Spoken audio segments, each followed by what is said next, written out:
Welcome to the history program here on Destination Uri. And today we have a former first citizen, currently a member of Newry and Mourne District Council, a very popular member of the community, Councillor Charlie Casey. And Charlie, you're very welcome to the program today. And you're going to tell us about life in Linenhall Square. Well, thanks very much, James, for the invite, I have to say.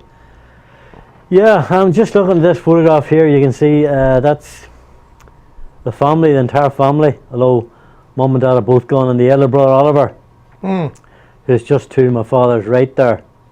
He's passed away. He passed away at Christmas. He also a community activist himself. He was great community worker. Great community worker.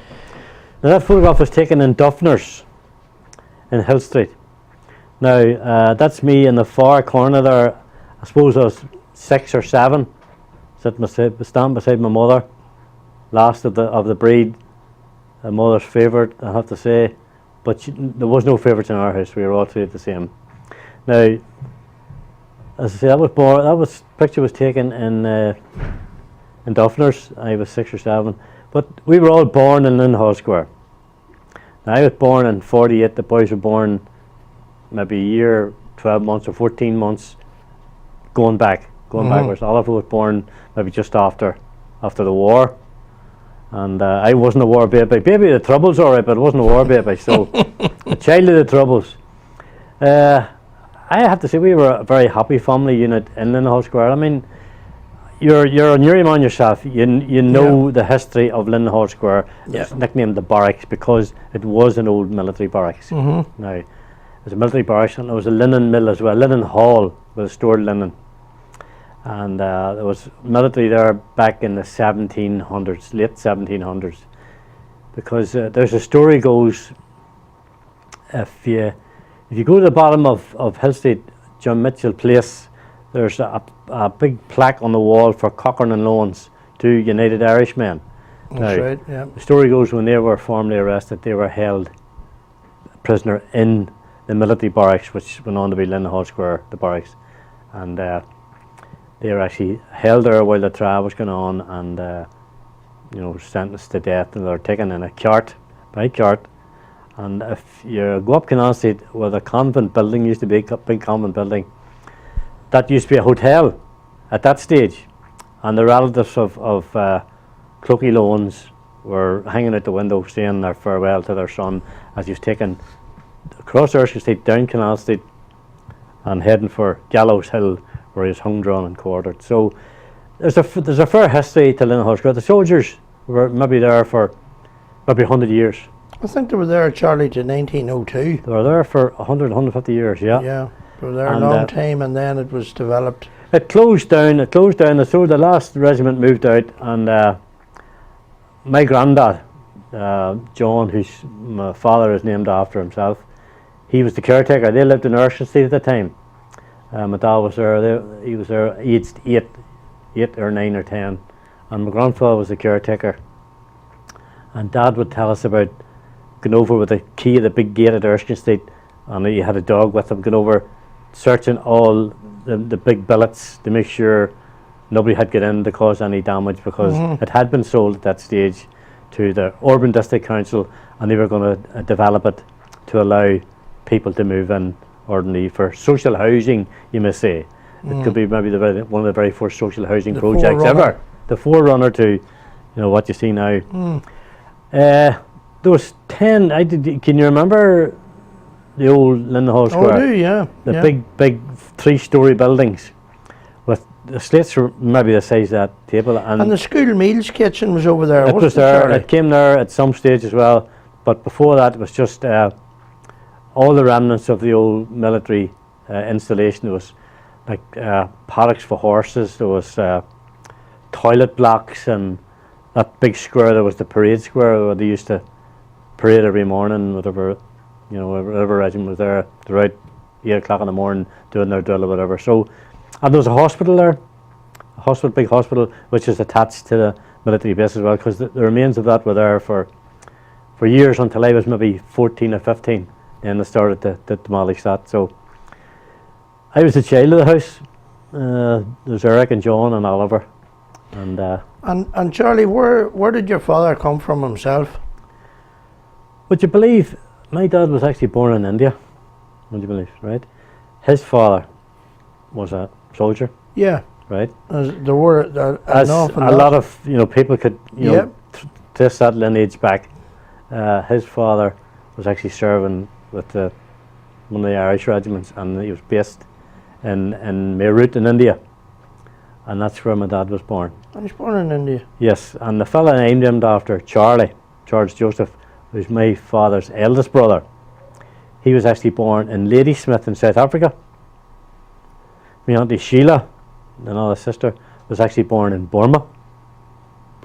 And my auntie Polly Mary, Dad's other sister, who ended up a civil servant in London, she was actually born in Palace Barracks. He fairly got about, didn't he? He did. He was a regimental sergeant major. So him and his wife Margaret, my daughter's named after Margaret, the granny. She was Lowry. She was actually from Bridge or Points Pass, or we haven't actually traced that lineage back, but she's Lowry, lived in Bridge or wherever, and moved to Newry, and that's where my grandfather must have met her, in Newry at that time. Well, it's a good job your grandfather didn't adopt the Beckham strategy and name them after the place where they were conceived or Brooklyn born Bridge or whatever the case may be. Dad was born in. I lived there till he was 8 or 9. Then they moved to London and then back to Ireland. As my grandfather was sort of like invalided out of the army. 33 years he served, would you believe? Which is some serve. And any man's, job for life. That's what he wanted to be, and that's long before I ever come on the scene. With my views, whatever my views might be, he was entitled to have those views, Well, home then was Linnenhall Square. Number 9 Linnenhall Square. I thought just when you mentioned the late Oliver, I thought it was particularly poignant when we were over for the unveiling of the gate, and Oliver had been such a campaigner and a great community man, as you said, and sadly he didn't live to see the gate completed, and that is sad. Oliver was first born. He was actually, my mum and dad lived in rooms in Mrs. Woods' house in Linnenhall Square at that time, in around number 40 or something like that. That's where Oliver was born. He was born in rooms in their house until they were able to get their own house, number 9 Linnenhall Square. So, because my mum lived with her mum and dad, they lived in number 66 Linnenhall Square, and my dad lived with his parents in Erskine Street. So school then would have been Abbey Primary? Abbey Primary, yeah. Did you do the St Clair's bit? We used to go to St We Clair's. were St Joseph's. We were St Joseph's Primary School in Edward Street. Yeah, well, Catholic Street, Edward over in our end of the town, you went to St Clair's. Well, that's where my abiding memory was. There was 2 classes, sort of like side by side in a partition, girls on one side and boys on the other side, and we had Biddy McGee, Miss McGee, and she was as wicked as sin. Now, you didn't mind getting slapped if you misbehaved or whatever, but the biggest punishment of all was to be stood out on the other side of the partition, which means you're standing in a class of about 35 girls. Right. Which could be acutely embarrassing. You could take the slap any time. Yeah. But when you had your eye on someone from in the class who was actually living in Linnenhall Square, it made it that wee bit easier. You'd look at her and worry about what anybody else thought. So after St Joseph's, then you made the move up to Abbey Primary, yeah. That must have been an interesting walk in the mornings, Charlie, up through Old North Street and Water Street. Where things have every all day, but gone. no bother. And I was a good attender. I don't recall, unless through illness, I never deliberately missed school. Even when I got to the Abbey Grammar, I never maybe bunked the odd period or two.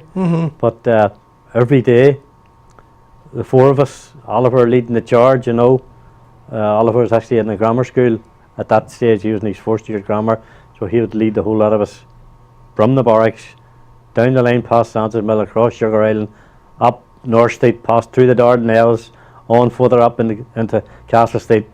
He would go to the Abbey, and we would trip on up the hill up into But Abbey Primary. when you think of the the business community and the residents that were there then, and the big void that there is today, right through the middle of the town. I mean, it's a crying shame that history was demolished and taken away on the back of a lorry.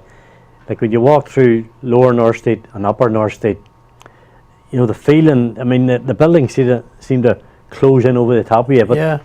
there's always people coming and going, and also Dean's shop was there. I don't know if you recall him, Akbar Dean had a shop there, and then there was the bootmenders, there was Baker and Carlin's, and there was McAnulty's who had the plumbing place. There was Hamill's who done saddlery. I mean, it was fantastic. Chucky's Fair Chucky shop. Ned's, yeah. And apparently on Chucky Ned's site that there was a house with 8 or 9 rooms in it, and very important people stayed there in their time, I believe. There's maybe blue plaques to their name now on the wall, So a lot of history, and there was an entry at Chucky Ned's. It was a covered entry, and I think there was little houses off it, as well as on the outside. If you remember, there was 3 or 4 different entries leading from Upper North Street down onto Lower North Street, and people lived in those entries as well. And you get, it was scary coming home from school maybe 4 o'clock of a winter's evening and running down there just for the fun of it to see who would be hanging about, the entries, people coming and going and hanging out there washing. And Jackie Patterson has a forensic knowledge of Old North Street, and they lived there. Yeah, they lived there. All those entries. And Eamon McAteer, another man. So this was you, Charlie. That's in school. That's in St. School Joseph's. days. Yeah, St. Joseph's Primary.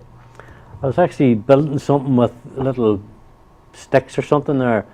The photograph doesn't do it justice. I actually built a wee house, the frame of a house, and that was part of our Fort And a very innocent, short and tie and all. You see that? A very innocent, gaze on your face, Charlie. Who would have thought that innocent little cherub would have turned out to be First citizen. First citizen. First citizen, Charlie. I'll take that point.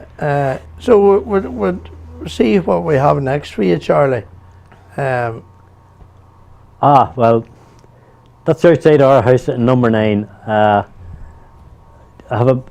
Wearing short trousers and a pair of school socks, and I had a bad cut in my knee. I remember that distinctly. But that little box I'm carrying there, I saved picture cards, football teams, and my favourite, would you believe, then was a fellow called Frank Swift. I can remember it now. Frank Swift, he was a goalkeeper.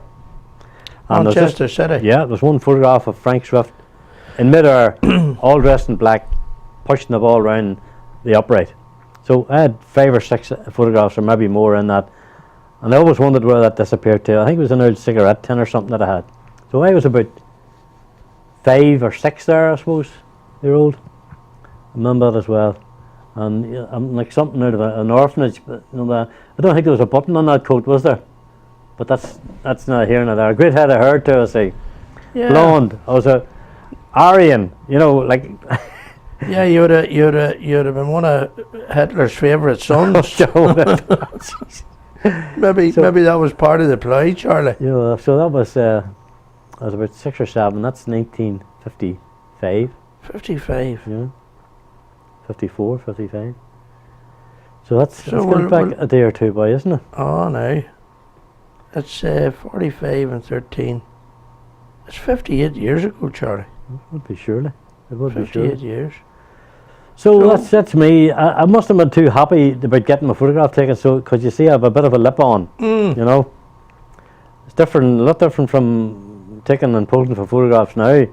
Any photograph you see me, I'm a happy camper, smiling and grinning like a Cheshire cat. What have we next? Oh, that's my confirmation. That's outside the cathedral. Big day. Yeah, and that's my cousin, Michael Campbell. He's actually away in England. Lived in England now for 50 years, maybe 40, 50 years.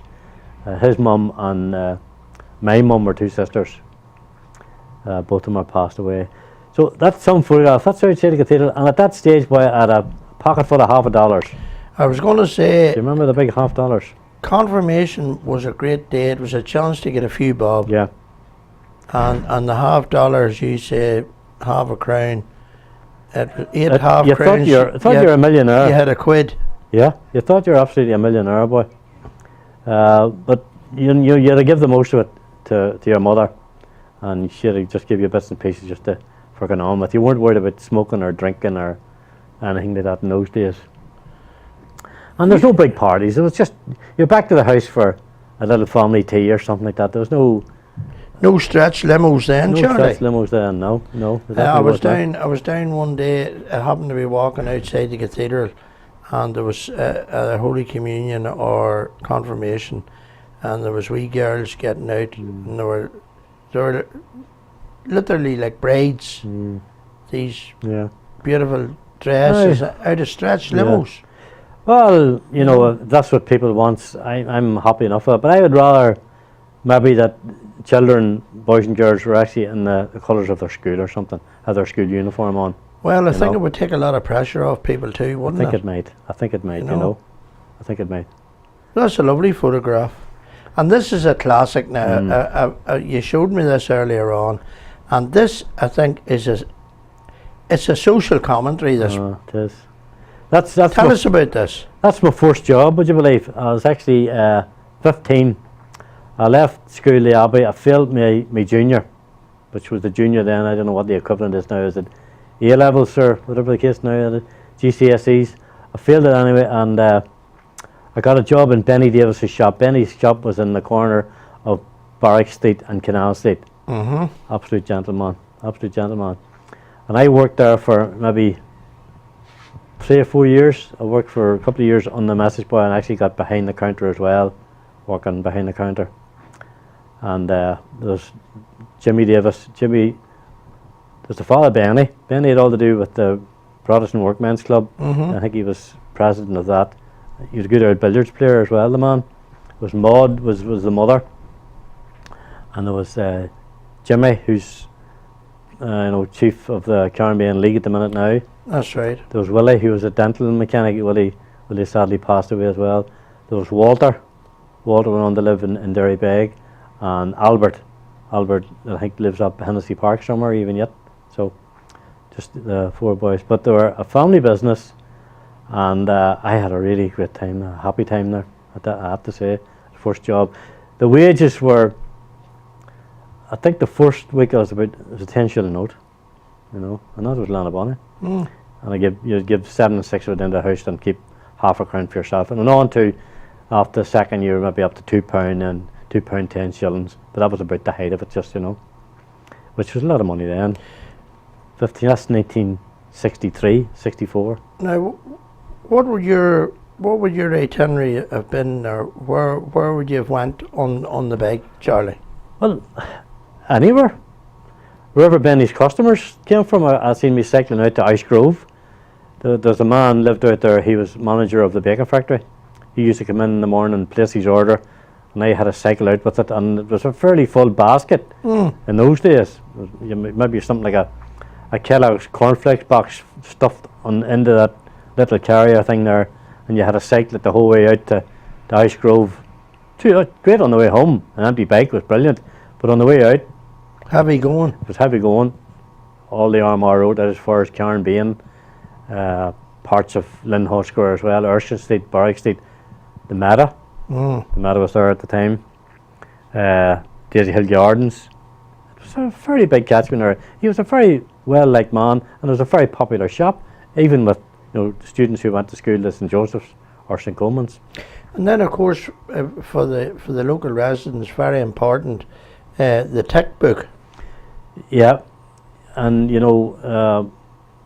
Daddy Man Hamill's dead and gone too. Daddy Man was a customer, and I'm not just saying people were poor. Yeah. And Benny knew people were poor, and he would be very accommodating in terms of, how much leeway he would give the customers from various districts. But he knew when the money was there that he would get paid.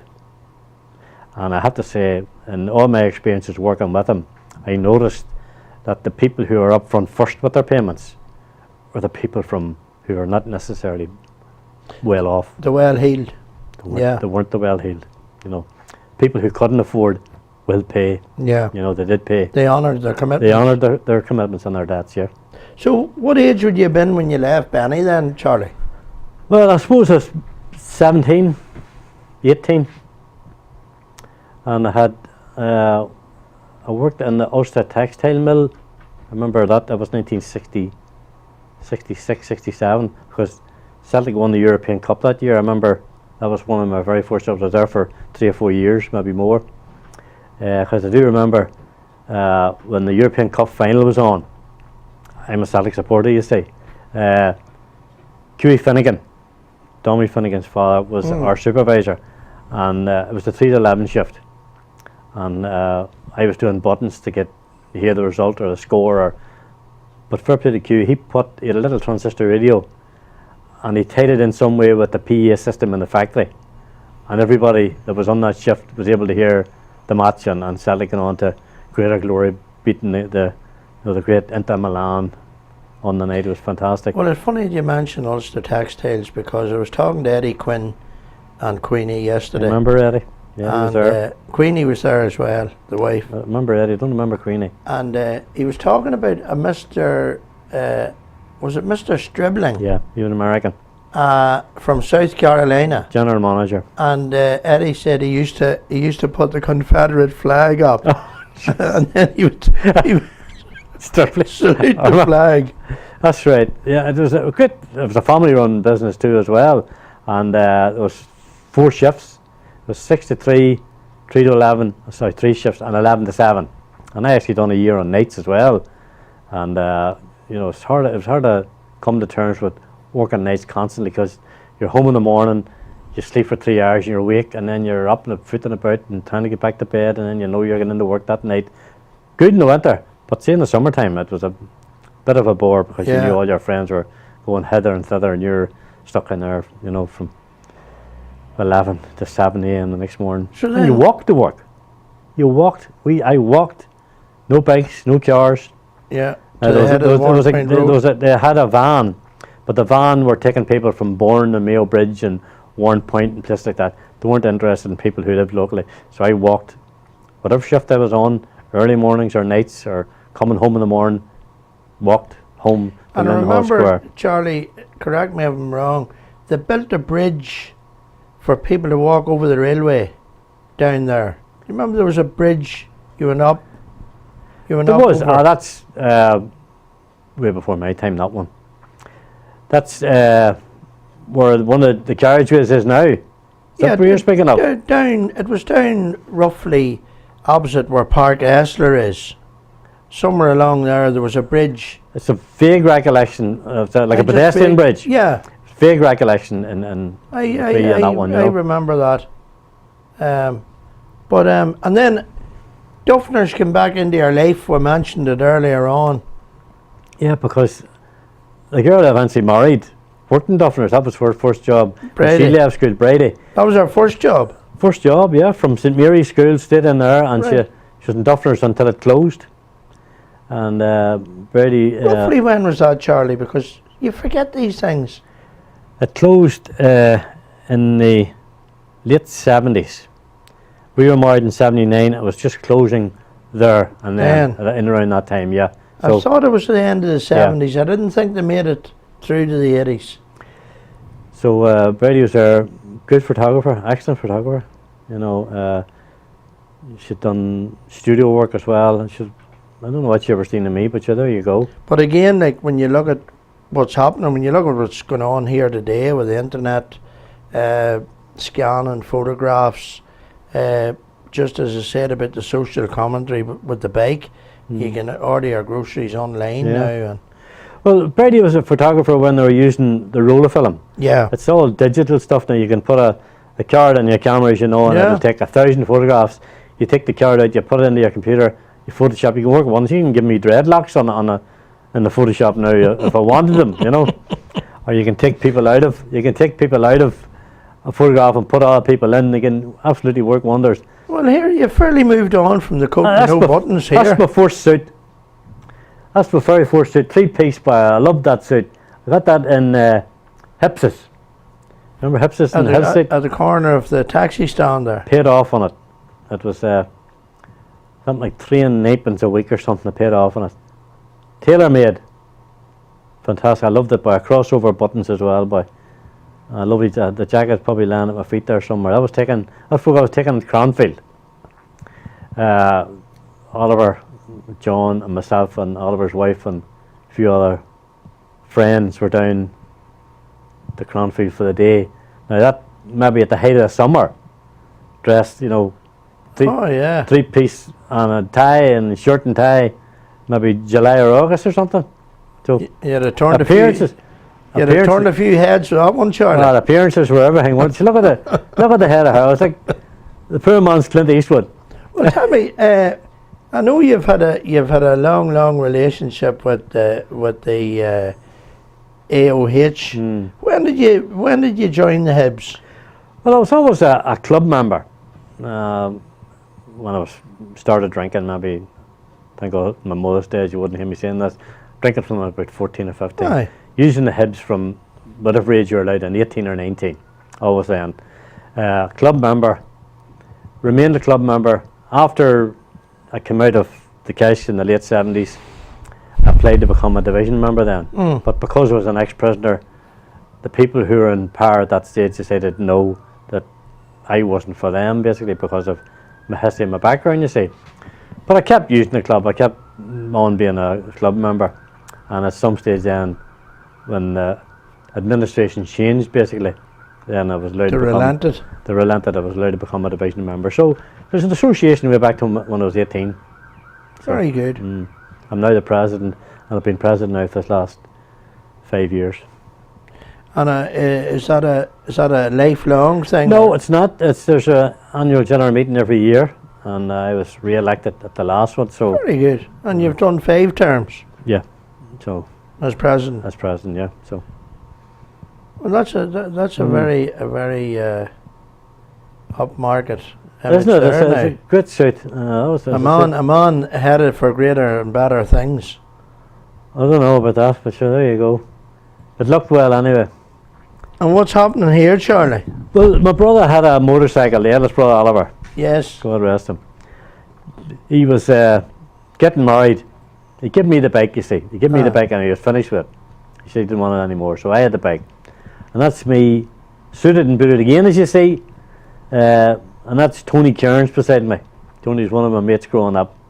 Tony's actually in short trousers there, but there's not much difference in age. It's only maybe 2 years, but I'm in long trousers and a suit, and he's still in short trousers, with only maybe a year in the difference. So I was outside number 9. I don't know what happened. I was footing with something at the back. You're a bit of a poser, Charlie. Bit of a poser. I've been called that, that's right. I've been called that.